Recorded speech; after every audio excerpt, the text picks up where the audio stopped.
Olá, amigos! Psicologia e esporte. Você sabia que as duas áreas andam juntas? Hoje, vou ter o prazer de conversar com o professor e psicólogo do esporte, Ricardo Kozak, autor de vários livros e presidente da Associação Paulista de Psicologia do Esporte. Vamos lá ouvir ele? Olá, Ricardo! Bom, que bom ter você aqui para você nos esclarecer sobre esse assunto tão importante. Tudo bem, Silvana? Obrigado pelo convite, viu? Vou falar um pouco da minha formação, formado PUC São Paulo em psicologia. Eu fiz depois mestrado na área de educação, onde eu elaborei a minha dissertação sobre jogadores de futebol nas categorias de base. Depois fui convidado pela USP para fazer meu doutorado na Escola de Esportes, da Faculdade de Educação Física aqui da USP. Eu fiz um trabalho muito focado com tenistas juvenis, fazendo a relação entre a ansiedade e a concentração no alto desempenho. E depois eu fiz o meu pós-doutorado, voltando à PUC, onde eu me formei em psicologia. Eu recebi um convite do núcleo de estudos pós-graduados na psicologia da PUC, a psicologia clínica, né? E aí foi o meu último livro que eu publiquei, que se chama Temas em Psicanálise no Esporte. Eu não sou psicanalista, mas os 5 livros anteriores eu abordei outras linhas de pensamento da psicologia e não havia publicado nada na psicanálise, e eu tenho muitos alunos que gostam da psicanálise. Então, eu fui beber um pouco, né? Aí nas fontes psicanalíticas de Freud, Winnicott, Melanie Klein e tantos outros, né? Sempre foi uma paixão para mim, eu faço com paixão. Eu digo que eu não trabalho, né? Porque eu me divirto muito mais do que eu trabalho, do tanto que eu amo o que eu faço. E eu procuro passar essa emoção para os meus alunos e, sobretudo, com os atletas que eu atendo, que eu acho também super importante. Para quem é a psicologia do esporte, Ricardo? A psicologia do esporte, ela basicamente tem uma atuação no plano competitivo, né? Muito amplo. A gente desenvolve trabalhos desde pilotos de automobilismo, nadadores, judocas, tenistas, esportes individuais, né? Modalidades individuais, até os coletivos, né? O basquete, vôlei, futebol, polo aquático, enfim, várias modalidades e várias categorias também, infantil, juvenil, juniores, profissional. Então, a psicologia do esporte, ela tem uma área de acesso, né, dentro do plano competitivo, bastante vasta, né, bastante extenso. E você acha que existe algum tipo de preconceito contra a psicologia do esporte? Por quê? Existe, Silvana, existe bastante. E esse preconceito, eu costumo dizer nos meus cursos, que é um preconceito que vai para além do esporte. Eu entendo que a psicologia ainda é uma ciência muito nova, e enquanto profissão ela tem 50 anos, portanto ela é muito nova, né? E as pessoas não entendem ainda o caráter da ciência, os estudos, as pesquisas. Então, se banaliza muito a psicologia. A psicologia ela ainda é muito associada com loucura. A pessoa fala assim, não, mas eu não vou fazer terapia porque eu não estou louco. A saúde mental, a gente tem que fazer trabalhos de prevenção, de promoção, de saúde. Então, tem muito preconceito. E no esporte, principalmente no futebol, tem muito ainda essa ideia de que o psicólogo, ele é um socorrista, é o corpo de bombeiros. Então, se o time vai mal, eles trocam o treinador, trocam os jogadores. Aí eles vão lembrar que existe a psicologia. A visão imediatista da nossa sociedade acaba dificultando o vosso trabalho? Com certeza, Silvana, com certeza os resultados, eu diria que há uma medicalização muito grande do trabalho psicológico. Eu recebo crianças, adolescentes na clínica para fazer trabalho e os pais muitas vezes perguntam, doutor, quanto tempo precisa o trabalho? Né? Essa ideia de que assim, você vai, toma um remédio, volta, tem um retorno e está bem. Né? Quer dizer, é uma ideia médica da psicologia, quando na verdade os processos humanos, as emoções humanas, elas precisam de tempo para que o processo terapêutico possa amadurecer, a dupla de trabalho possa estar bem afinada, ecólogo e o paciente, ou o atleta no caso, para que daí, pouco a pouco, os frutos comecem a surgir. Existe a ideia de processo. Agora, no senso comum, na banalização, muitas vezes, que a gente vê da psicologia, é aquela coisa, eu quero 1, 2 sessões que isso tudo mude a minha vida. É uma coisa meio mágica, meio idealizada, mas ainda muito pautada no senso comum.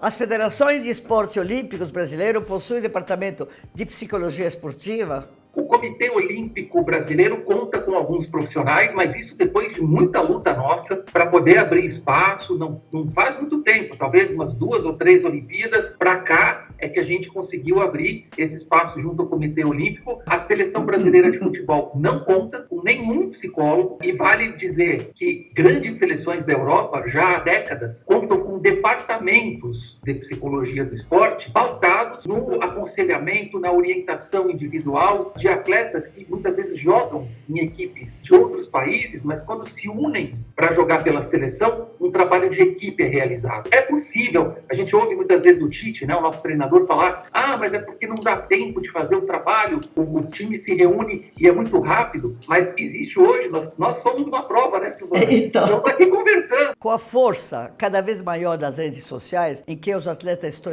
mais expostos e até vulneráveis a todo tipo de ameaças, agressões, e que um garoto sai do céu ao inferno tão rápido, como você avalia esse tipo de cenário atual do ponto de vista da psicologia? A gente trabalha muito com um cenário de estresse traumático do evento, né, dependendo da ocorrência, da gravidade, entre aspas, né, ou seja, da importância de uma partida e uma derrota inesperada. Vamos falar do 7-1 do Brasil para a Alemanha. Aquilo foi um evento traumático, né, e que houve um estresse ali pós-traumático de muitos atletas que certamente sentiram demais uma eliminação perdendo de 7 para o adversário. Então, existem algumas situações que ficam muito marcadas, não só no emocional do atleta, mas também no universo social. Então, né, por exemplo, esse rapaz que perdeu 2 pênaltis ontem no jogo, já começaram a compará-lo com outro jogador do Boca Juniors que conseguiu perder 3 pênaltis numa partida já há muito tempo, ele já nem joga mais. Mas já começaram a falar, né, que ele ia ser o novo, aquele outro jogador. Já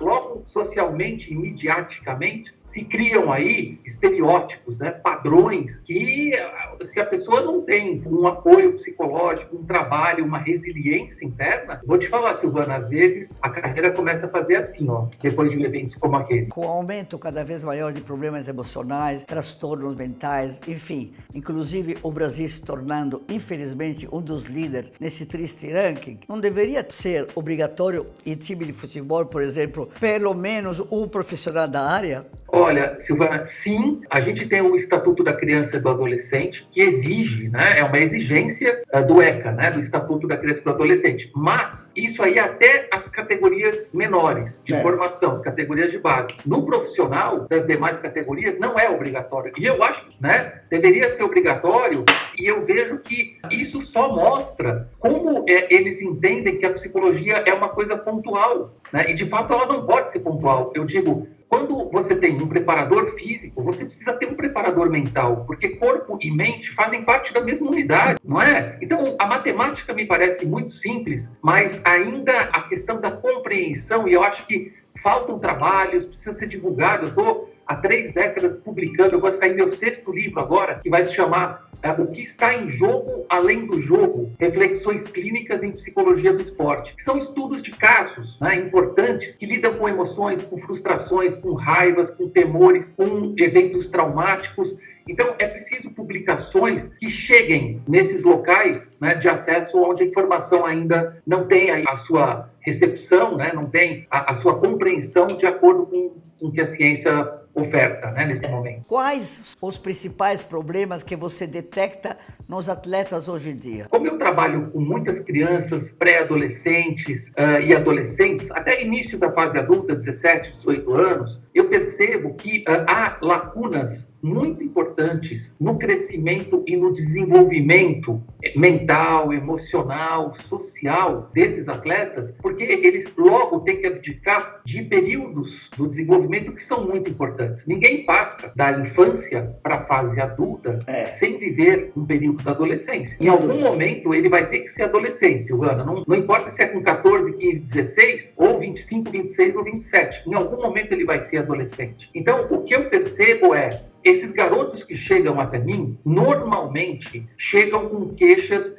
eu treino bem, mas na hora da competição eu jogo muito mal, ou eu não durmo numa noite antes de uma competição importante. E aí eu retorno ao título do meu novo livro. O que está em jogo além do jogo, que é toda a questão do desenvolvimento, das emoções, da relação familiar, do afeto, das tensões, das inseguranças que normalmente são refletidas. O esporte, ele é só um espelho que devolve a cada indivíduo, muitas vezes, um reflexo de suas potencialidades e também dos seus conflitos. Ricardo, você promove cursos na área? Como funciona? Silvana, essa é uma parte que eu gosto muito. Eu tenho um curso que vai completar 28 anos esse ano. É um curso de formação em psicologia do esporte. O curso de formação em psicologia do esporte, a gente já formou quase 5.000 alunos nesses 28 anos. É um curso voltado para estudantes em graduação de psicologia, educação física, fisioterapia, medicina e outros, e também profissionais formados em todas essas áreas da saúde. Aqueles que já são psicólogos e fazem meu curso saem absolutamente aptos para atuar na área do esporte. Agora, os outros profissionais que não são psicólogos, são de outras áreas, eu recebo atletas, jornalistas, dirigentes que querem entender o que é a psicologia do esporte, que é justamente, às vezes, pais de alunos, avós de atletas, que querem entender o universo da motivação, da personalidade, dos conflitos humanos. Eu levo muitos casos para o curso, tem debates muito interessantes, a gente tem de 100 a 150 alunos por turma, né? São 2 por ano, e é muito bacana porque é uma aula de sábado, né, que a gente realiza, tarde de sábado, online, cada um na sua casa, cada um na sua cidade, no seu estado, e os temas vão sendo apresentados por mim. Muito obrigada, Ricardo. Foi um grande prazer conversar com você e aprender um pouco sobre esta área tão importante. Silvana, quero muito agradecer a oportunidade, o carinho, a interação aqui. Parabéns pelo canal. Espero que a gente possa conversar outras vezes, né, sobre tantos temas em ano de Copa do Mundo e tanta coisa que vai acontecer. A grande Copa do Mundo no final do ano, por conta do clima, né, normalmente é no meio do ano, mas no Catar é muito quente, então eles passaram para o final do ano. A Copa do Mundo vai ter muita emoção aí. Gostaria de convidar os amigos, né, que estão nos ouvindo a conhecer um pouco do meu trabalho. Tem muitas publicações no meu Instagram, que é João Ricardo Kozak, tudo junto, João Ricardo Kozak. Convido também a conhecer o meu canal do YouTube. A gente tem ali uns 250, 300 videoaulas abertas, que é o JR Kozak 1. E o site onde a gente divulga o curso e alguns artigos também, que é o www.ceppe.com.br. Vai ser um prazer receber todos aí para um bate-papo. Muito obrigado, viu? De nada, tchau. Se vocês gostaram desse vídeo, se inscreve no meu canal, ative o sininho e não esquece, entra no Instagram, hein? O Instagram tem todo dia uma novidade.